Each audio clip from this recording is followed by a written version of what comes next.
नमस्कार साथियों, स्वागत है आपका अपने यूट्यूब चैनल वाईके ऑनलाइन एजुकेशन में। उम्मीद है आप सब स्वस्थ होंगे।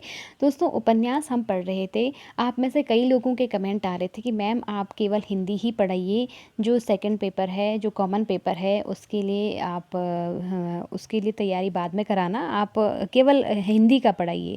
तो दोस्तों, मैं कोशिश करूँगी कि दोनों चीज़ों को बराबर करूँ, लेकिन हिंदी ज़्यादा फोकस रहेगा मेरा भी। तो क्योंकि मेरा हिंदी सब्जेक्ट भी है और उस पर मतलब मुझे अगर नॉलेज दोनों की कंपैरेटिवली मैं कहूँ तो हिंदी में मुझे ज़्यादा पता होंगी चीज़ें अच्छे से। तो वो तो मैं सिर्फ वही चीज़ें आपको बताऊंगी कॉमन पेपर में जो मेरे नोट्स में मुझे मिलेंगी। और बाकी आप लोग अपनी तैयारी करते रहें। कई लोग मुझे कमेंट ये भी कर रहे थे कि मैम हम आपके भरोसे बैठे हुए हैं। तो देखिए, मैं आपसे रिक्वेस्ट करूँगी कि प्लीज़ भरोसे मत बैठिए, क्योंकि देखिए तैयारी जितनी मैं करा रही हूँ, मैं तो सिर्फ आपको दिन में एक वीडियो देती हूँ जो कि मुश्किल से 15-20 मिनट का ही हो पाता है। तो उसमें ही मैं कोशिश करती हूँ कि आपको ज़्यादा से ज़्यादा चीज़ें दूँ देने की, लेकिन आप लोग अपने स्तर से भी तैयारी करते रहिए। और हालांकि मैं जो चीज़ें आपको बता रही हूँ वो इम्पोर्टेंट हैं और बहुत इम्पोर्टेंट है मेरे हिसाब से, तो क्योंकि मैंने अपने नोट्स के जो है इसी तरह से बनाए थे और मैंने इन्हीं को बार बार पढ़ा था और यही चीज़ें पूछी भी जाती हैं अक्सर। आपने नोटिस भी किया होगा प्रीवियस क्वेश्चन पेपरों में। तो आप लोग पढ़ते रहें और जो मैं पढ़ा रही हूँ उनका नोट्स ज़रूर बनाते रहिए और उनको तो अच्छे से आप पढ़िए, क्योंकि मैं महत्वपूर्ण चीज़ें ही आपको बता रही हूँ। तो चलिए शुरू करते हैं आज का टॉपिक। आज का हमारा है, पिछले वीडियो में मैंने आपको बताया था, मैला आंचल बताया था, राग दरबारी बताया था, कसब बताया था और आधा गांव। ये इंपॉर्टेंट उपन्यास हैं जो अक्सर पूछे जाते हैं, तो इनको आप ज़रूर याद करिए। इनका प्रकाशन कब हुआ, पात्र क्या है, विषय वस्तु क्या है, सारी चीज़ें, ठीक है। तो अब हम अगला देखेंगे। आज का हमारा जो अगला है, कितने पाकिस्तान। तो आप जैसे कि देख पा रहे होंगे, इसके जो रचनाकार हैं वो हैं हमारे कमलेश्वर, ठीक है। कमलेश्वर जी के द्वारा ये लिखा गया था। सन 2000 में इसका प्रकाशन हुआ था और इसको साहित्य अकादमी पुरस्कार से भी सम्मानित इसके लिए इनको किया गया था, ठीक है। अब इसकी विषय वस्तु हम देखें अगर, तो विभाजन की समस्या। तो देखो, मैंने आपको बताया भी था कि विभाजन की समस्या और को लेकर, आज़ादी का या विभाजन की समस्या को लेकर के जितने भी उपन्यास लिखे जाते हैं, उन सब को, उपन्यास ही नहीं, कहानी, नाटक जो भी होते हैं उस दौरान के, जो फेमस चीज़ें होती हैं, तो उनको आप ज़रूर पढ़िए, क्योंकि उनसे ज़्यादा प्रश्न बनने की संभावनाएं होती हैं, ठीक है। तो विभाजन की समस्या पर लिखा गया है ये। इसमें इतिहास, मिथक एवं कल्पना का मिश्रण किया गया है। तो ये तीनों चीज़ें इसको मिला करके मतलब एक तो इतिहास का इसमें वर्णन है, दूसरा मिथक कहेंगे कि जो प्रचलित धारणाएं होती हैं ना, प्रचलित धारणाएं जो मतलब वर्षों से चली आती हैं, तो इस तरह से मतलब उनका होना ना होना, एक तरफ से कह सकते हैं कि उतनी तथ्यात्मकता उनमें नहीं होती है ना, तो उन्हें मिथक कहते हैं, जो मतलब थोड़ा झूठ थोड़ा सच पे आधारित होती है। और एक होती है कल्पनाएं। तो कल्पना तो आप समझ ही रहे होंगे। तो ये सब इन तीनों का मिश्रण है कितने पाकिस्तान, ठीक। तो ये आपको ज़रूर ध्यान रखना है, ठीक। इसके बाद देखिए दूसरा, आज का दूसरा है हमारा, अगला है चित्रलेखा, जो कि एक दार्शनिक, धार्मिक या ऐतिहासिक उपन्यास है, ठीक है। इसमें मतलब दार्शनिकता भी आपको दिखेगी, धार्मिकता भी और ऐतिहासिकता, ठीक है। इसके जो रचनाकार हैं वो हैं भगवती चरण वर्मा और प्रकाशन कब हुआ था, 1934, 1934 ईस्वी में इसका प्रकाशन हुआ था। विषय की अगर हम बात करें तो पाप और पुण्य के प्रश्नों पर ये आधारित था, यानी कि आप देख पा रहे होंगे इसमें जो दार्शनिकता है, धार्मिकता और ऐतिहासिकता, तो इसमें कहीं ना कहीं धार्मिकता का वर्णन है ज़्यादा से ज़्यादा, और पाप और पुण्य के प्रश्नों पर ये आधारित है। तो आपसे प्रश्न कैसे बनेगा कि पाप और पुण्य पर आधारित, पाप और पुण्य के प्रश्नों पर आधारित उपन्यास निम्नलिखित में से कौन सा है, और 4 आपके पास ऑप्शन होंगे, जिसमें से एक चित्रलेखा भी आपको दिया रहेगा, ठीक है। तो अब पात्रों की बात करें तो श्वेतांक हो गया, विशाल देव हो गया, बीजगुप्त हो गया, चित्रलेखा और कुमारगिरी। खासकर चित्रलेखा आपको ध्यान रखना है, क्योंकि चित्रलेखा के नाम से ही इस उपन्यास का नाम चित्रलेखा पड़ा है, ठीक। चलिए, उम्मीद है आप लोग समझ पा रहे होंगे दोस्तों। यदि समझ में आ रहा है तो कमेंट सेक्शन में अपनी फीडबैक देना ज़रूर, और बिल्कुल भी फीडबैक देना भूलिएगा मत। चलिए बढ़ते हैं आगे। किन्नर देश में अगला जो है, ये यात्रा वृत्तांत साहित्य का है, क्योंकि मैंने लिखा भी हुआ है जो उपन्यास है उनको उपन्यास, और जो यात्रा वृत्तांत, इस तरह भी आपको ध्यान रखना है, क्योंकि कई बार आपसे डायरेक्ट ऐसे ही प्रश्न बन जाएंगे कि निम्नलिखित में से कौन सी विधा उपन्यास की साहित्य की है या कौन सी यात्रा वृत्तांत है, कौन सा नाटक है। तो हर जो इम्पोर्टेंट राइटर होते हैं, लेखक होते हैं, तो उनकी हर रचना को आपको हर कैटेगरी वाइज ध्यान रखना होता है ना, कि कौन कहानी की विधा है, कौन सी उपन्यास है, कौन सी यात्रा वृत्तांत है, इस तरह से। तो चलिए अगला देखिए, यात्रा वृत्तांत है हमारा किन्नर देश में। तो इसके रचनाकार हैं राहुल सांकृत्यायन। प्रकाशन हुआ था 1948। अब मैं एक चीज़ और आपको बताती हूँ कि जो राहुल सांकृत्यायन है ना, क्योंकि ये विशेष रूप से यात्रा साहित्य के लिए ही जाने जाते हैं, क्योंकि ये घुमक्कड़ी स्वभाव के थे और इन्होंने बहुत सारे यात्रा वृत्तांत लिखे हैं। और क्योंकि राहुल सांकृत्यायन का जो मूल नाम था वो था केदार पांडे। ध्यान रखिएगा, कई बार इनके नाम भी पूछ लिए जाते हैं कि मूल नाम क्या था। तो केदार पांडे आपको ध्यान रखना है, इनका मूल नाम था।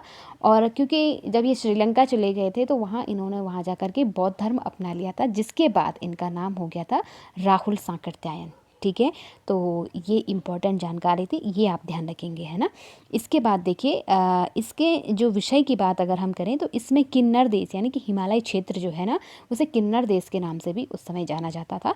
तो उसमें यात्रा करने के को देवलोक की यात्रा करने के समान इन्होंने बताया है, कि यानी कि अगर आप हिमालय क्षेत्र की यात्रा कर रहे हैं तो ऐसा महसूस होता है कि जैसे कि आप देवलोक की यात्रा कर रहे हैं। ठीक है, तो इसकी विषय वस्तु आपको इस तरह से ध्यान रखनी है। इसके बाद देखिए, वैशाली की नगरवधु, इम्पोर्टेंट और ऐतिहासिक ये उपन्यास है। ठीक है, ध्यान रखेंगे। इसमें देखिए, इसके रचनाकार हैं आचार्य चतुर्सेन शास्त्री और 1948 में 1948 में इसका प्रकाशन हुआ था। इसकी जो विषय वस्तु है, मगध व वज्जी जनपद, जिसे वैशाली जनपद के नाम से भी जाना जाता था, इन दोनों जनपदों का जो संघर्ष था, आपसी राजनीतिक संघर्ष, तो उसका इसमें चित्रण किया गया है। ठीक है, और इसकी जो पात्र है वो है आम्रपाली। इसका नाम कहीं कहीं आपको अम्बपाली भी मिलेगा, अम्बपाली। ठीक है, तो कन्फ्यूजन नहीं करना है, आम्रपाली कहें या अम्बपाली कहें, एक ही बात है। बौद्ध साहित्य की जो कि एक सुप्रसिद्ध पात्र है। ठीक है, तो ये हो गया हमारा वैशाली की नगरवधु। चलिए इसके बाद अगला और बहुत महत्वपूर्ण हमारा उपन्यास है आपका बंटी। बहुत महत्वपूर्ण है, मन्नू भंडारी जी का ये उपन्यास है। 1971 में इन्होंने इसका प्रकाशन हुआ था। ठीक है, और इसके जो पात्र हैं वो है बंटी, जो कि बहुत मतलब इसका केंद्र बिंदु मान सकते हैं हम इसको, जो कि मुख्य पात्र है इसमें, है ना, बंटी। और शकुन जो कि बंटी की माँ है और अजय जो कि बंटी का पिता है। तो इसमें जो विषय वस्तु है इसकी जो मतलब जो जिस पर ये बेस्ड है, तलाकशुदा दंपति की संतान पर पड़ने वाला प्रभाव कहें या कुप्रभाव कहें, एक ही बात है। क्योंकि देखो, मैंने ये उपन्यास पढ़ा भी है, तो बहुत ही अच्छा उपन्यास है आज की पीढ़ी के लिए। तो बहुत मतलब कह सकते हैं ना कि, क्योंकि आज के डेट में ये चीज़ें बहुत आम हो गई हैं, तलाक हो गया, ये सारी चीज़ें। तो मुझे ऐसा लगता है कि आज ये उपन्यास हर किसी के लिए मतलब प्रासंगिक है, हर किसी को पढ़ना चाहिए। तो इसमें जो बंटी है, छोटा सा बच्चा, उसके माता पिता हैं शकुन और अजय। तो उन दोनों में तलाक हो जाता है, लेकिन उनके कहीं दूसरी जगह उनके संबंध किसी दूसरी व्यक्तियों से होते हैं। तो फिर वो तो अपनी अपनी शादी कर लेते हैं, अपने जीवन में खुश हो जाते हैं। लेकिन यहाँ पर जो पात्र है बंटी, वो बेचारा इसमें जो है वो पूरे उपन्यास में एक मानसिक द्वंद्व झेल रहा है, एक मानसिक पीड़ा झेल रहा है। ना वो माँ के पास रह पाता है, ना वो पिता का हो पाता है। तो इस तरह से उस बच्चे का यहाँ पे चित्रण किया गया है, और ये वास्तविकता है। मुझे ऐसा लगता है कि मन्नू भंडारी जी ने इसको मतलब बहुत दूर की उन्होंने जब सोची होगी, वर्तमान समय की सोची होगी, तब जा कर के, क्योंकि लिखा तो ये 1970 के दशक में है, 71 में इसका प्रकाशन हुआ है। तो कहीं ना कहीं उन्होंने इस उपन्यास को ये सोच कर लिखा होगा कि ये बहुत भविष्य में, कहता है ना, काम आने वाली चीज़, तो ऐसा सोच करके तो उस पर ये बेस्ड है, उस बच्चे पर। और यहाँ मैंने दिया हुआ भी है कि ये एक मनोविश्लेषणात्मक उपन्यास है। तो बहुत इंपॉर्टेंट फैक्ट है, इसे आप ध्यान रखेंगे। कई बार आपसे पूछ लिया जा सकता है, मतलब कई बार ऐसे प्रश्न बन जाते हैं कि निम्नलिखित में से कौन सा उपन्यास जो है मनोविश्लेषणात्मक है या बाल मनोविज्ञान पर आधारित है। ठीक है, तो आपको ये ध्यान रखना है कि जो आपका बंटी मन्नू भंडारी का उपन्यास है वो एक बाल मनोविज्ञान या मनोविश्लेषणात्मक उपन्यास है। ठीक है, तो ये आप ध्यान रखेंगे, बाल मनोविज्ञान पर आधारित। तो उम्मीद है दोस्तों आपको जानकारी अच्छी लग रही होगी। यदि अच्छी लग रही है तो प्लीज़ अपनी फीडबैक देते रहें, शेयर करते रहें। क्योंकि देखिए दोस्तों, मैंने देखा है यूट्यूब हो या किसी भी प्लेटफॉर्म पे आजकल ज्ञान इतनी ज़्यादा मात्रा में मिल रहा है ना, और कई लोग ऐसे हैं जो कि अपने ज्ञान को बेच रहे हैं। बेच रहे हैं का मतलब समझ रहे होंगे आप कि इतने में हमारा कोर्स खरीदो, इतना इसका रेट है, ये है सारा कोर्स एक ही वीडियो में, एक ही पीडीएफ में, सब मतलब इस तरह से। तो देखो दोस्तों, मेरा ये मानना है कि मुझे ऐसा लगता है कि ज्ञान बेचने से नहीं, बांटने से बढ़ता है। तो बांटने तो भले ही चाहिए, लेकिन बेचना नहीं चाहिए। अगर किसी की, अगर भगवान ने आपको मतलब इतना दे रखा है कि आप आपका गुजारा चल रहा है मतलब, तो मुझे नहीं लगता है कि हमें कहीं और मतलब बेचने की आवश्यकता होनी चाहिए। अगर हम कभी कभार किसी की मदद भी कर रहे हैं तो मेरे हिसाब से फिर करनी चाहिए, ज़रूर करनी चाहिए, मेरा ऐसा मानना है। तो इसीलिए मैंने ना तो कोई कोर्स बनाया है इस तरह का कि मैं ख़रीदूँ या बेचूँ इस तरह से।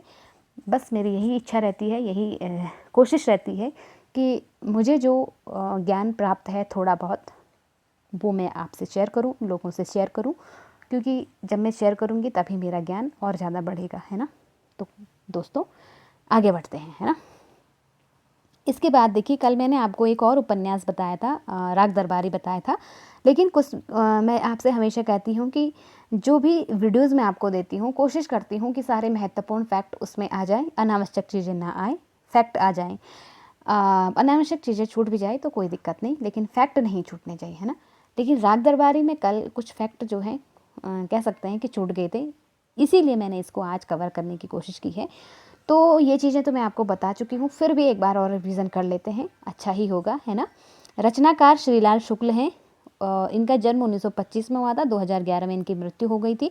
प्रकाशन 1968 में इसका हुआ था, किसका, राग दरबारी का, है ना। और इस उपन्यास को इनके मतलब इस उपन्यास के लिए इनको साहित्य अकादमी पुरस्कार 1970 में दिया गया था, ठीक है। एक तो ये फैक्ट हमने कल नहीं पढ़ा था। और विषय इसमें राजनीतिक तंत्र की विफलता, ये तो मैं आपको बता चुकी हूँ। और इसमें जो वर्णित स्थल है शिवपालगंज है, उत्तर प्रदेश का जो पूर्वांचल है ना। और पात्र हमारे कल छूट गए थे, तो रंगनाथ इसमें हो गया, वैद्य जी हो गए, बद्री पहलवान हो गया, रूपन बाबू हो गया और बेला, ये इसके महत्वपूर्ण पात्र हैं, ठीक है। हालांकि पात्र तो और भी हैं, मगर महत्वपूर्ण पात्र यही हैं, इन्हीं को आप ध्यान रखेंगे, है ना। अब देखिए कथानक की समीक्षा, यानी कि इसमें जो कथानक है वो क्या है, कंक्लूज़न इसमें क्या निकल करके आता है। तो बहुत ही अच्छा उपन्यास है, आप कभी ज़रूर पढ़िएगा। इसमें देखिए, इस उपन्यास में आदर्शवाद और यथार्थवाद के बीच खींचतान दिखाया गया है, यानी कि आदर्श और यथार्थ, जो कि उस व्यक्ति के, जो इसमें मुख्य पात्र है रंगनाथ, वो एक ऐसा व्यक्ति है जिसमें मतलब आदर्शवाद बहुत कुट कुट के भरा हुआ है, लेकिन वर्तमान परिस्थितियों और यथार्थ अपने आदर्श और अपने यथार्थ के बीच वो बेचारा बहुत पिसा हुआ सा पिस जाता है, कह सकते हैं, है ना। शहर का पढ़ा लिखा नौजवान जिसका नाम है रंगनाथ, जब किताबी आदर्शों को लेकर गांव पहुंचता है तो उसे हर एक संस्था भ्रष्ट लगती है। वह हर समय यही प्रयत्न करता है कि कैसे इस व्यवस्था को सुधारा जाए। अब कहते हैं ना कि एक अकेला व्यक्ति बहुत बड़े स्तर पर व्यवस्था को नहीं सुधार सकता है, उसके लिए सबका सहयोग होना ज़रूरी होता है ना। तो यहाँ पर भी कुछ वैसा ही है, जो रंगनाथ है इसका मुख्य कैरेक्टर, तो वो जब शहर से पढ़ लिख करके, खूब पढ़ लिख करके गाँव आता है, तो पढ़ाई का महत्व उसे पता चलता है, भ्रष्टाचार, इन सब में उसे अंतर पता चलता है। तो फिर वो गांव आता है तो वो देखता है कि उसके गांव में, उसके आसपास हर जगह भ्रष्टाचार हो रहा है, हर जगह मतलब वो सारी चीज़ें दिख रही हैं जो नहीं होनी चाहिए थी। तो उसको फिर ऐसा महसूस होता है कि कैसे मैं इन चीज़ों को बदलूं। तो फिर क्योंकि वो कर तो नहीं पाता है, लेकिन कहीं ना कहीं वो अपने अंदर इसी द्वंद्व में फंसा रहता है कि कैसे चीज़ों को सुधारा जाए, ठीक है। तो ये इसका कथानक है, ये आप ध्यान रखेंगे, ठीक है। तो दोस्तों आज इतना ही हम करेंगे, अगले वीडियो में कुछ और महत्वपूर्ण उपन्यास मैं आपको बताऊंगी। क्या आपको इस तरह का सीरीज़ पसंद आ रहा है या नहीं आ रहा है, आप कमेंट सेक्शन में ज़रूर बताइएगा, क्योंकि मैं आपके कमेंट्स को पढ़ती हूँ और उसके बाद ही वीडियोस बनाती हूँ, क्योंकि उससे मुझे एक आइडिया आ जाता है कि मुझे कैसे वीडियोस बनाने चाहिए, है ना। वरना मैं तो एक साइड से पढ़ाना शुरू करूँ तो बहुत टाइम लग जाएगा हमारा, और मुझे उसमें दिक्कत भी नहीं है। बस मैं यही चाहती हूँ कि आप लोगों की इम्पॉर्टेंट चीज़ें छूट ना जाए, और फालतू की चीज़ें जो नहीं है इम्पॉर्टेंट, फालतू तो नहीं कहेंगे, जो इम्पोर्टेंट नहीं है अगर हम उन पर फोकस उतना नहीं भी करेंगे तो कोई दिक्कत नहीं है, लेकिन इम्पोर्टेंट चीज़ों पर फोकस होना चाहिए, वो हमें वो छूटनी नहीं चाहिए। तो अगर आपको इसी तरह के वीडियोस, जो महत्वपूर्ण वीडियोस हैं, महत्वपूर्ण उपन्यास हैं, उन पर वीडियोस चाहिए जैसे मैं बना रही हूँ, तो आप मुझे कमेंट सेक्शन में लिखिए कि आपको ये पसंद आ रहे हैं या नहीं आ रहे हैं, तो ही मैं आगे इस सेशन को कंटिन्यू करूँगी, अदरवाइज़ मैं अपने हिसाब से आपको पढ़ाती रहूँगी, ठीक है। तो चलिए दोस्तों, आज के लिए इतना ही था। और प्लीज़ एक रिक्वेस्ट मेरी तरफ मेरी आपसे भी है कि अगर थोड़ा सा भी आपको पसंद आ रहा हो तो लाइक शेयर ज़रूर कीजिए, क्योंकि मैं चाहती हूँ कि मेरे साथ ज़्यादा से ज़्यादा स्टूडेंट्स जुड़ें, ज़्यादा से ज़्यादा लोगों की मैं मदद कर पाऊँ। तो प्लीज़ ये काम आप ज़रूर करिए, और अदरवाइज़ आप तो समझदार हैं ही। चलिए, इतना तो आपका फ़र्ज़ भी बनता है। मिलते हैं अगले सेशन में अगली वीडियो के साथ। तब तक के लिए आप लोग पढ़ते रहें, अपना और अपनों का ध्यान रखें। नमस्कार।